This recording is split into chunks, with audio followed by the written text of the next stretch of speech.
रूस यूक्रेन पर हमला करने जा रहा है। अमेरिका और नेटो ने दुनिया को खबरदार कर दिया। मशरक़ी यूक्रेन में झड़पें शुरू हो गईं। यूक्रेन ने अपने एक फौजी की हलाकत का दावा कर दिया, जबकि मशरक़ी यूक्रेन से रूस की जानिब नकल मकानी शुरू हो चुकी। रूसी सदर पुतिन और बेलारूस के सदर की मौजूदगी में यूक्रेन की सरहद पर जौहरी मिसाइलों की तजर्बाती मशक़ का आगाज हो गया। मज़ीद जानेंगे शाहिद घुम्मन की रिपोर्ट में।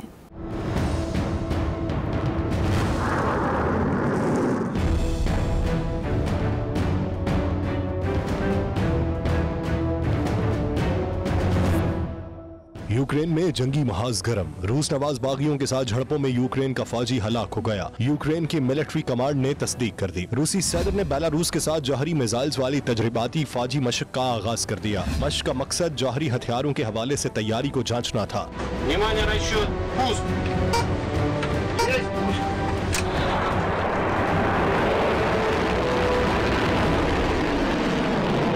मशकों के मौके पर रूस और बेलारूस के सदूर भी मौजूद थे। रूसी फौजी ने बैलिस्टिक और क्रूज मिसाइल दागे, जबकि एक हाइपोसोनिक मिसाइल का तजर्बा भी किया गया।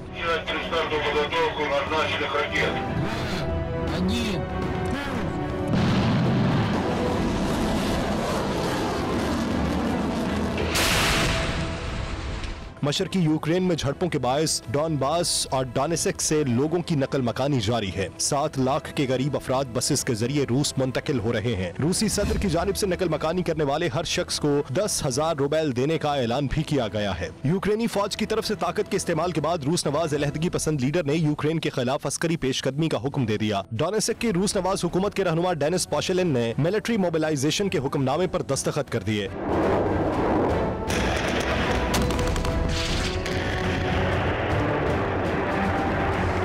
बरतानवी वज़ीर आज़म बोरिस जॉनसन ने म्यूनिख सिक्योरिटी कॉन्फ्रेंस के दौरान कहा कि रूस का यूक्रेन पर हमला जमहूरी मुल्क की तबाही होगी। यूरोप को मुत्तहिद होना होगा। रूस ने हमला किया तो तारीख की संगीन इक्तसादी पाबंदियों का सामना करना होगा। अमरीकी और नेटो हुकाम ने दुनिया को खबरदार किया है कि रूस यूक्रेन पर हमला करने जा रहा है।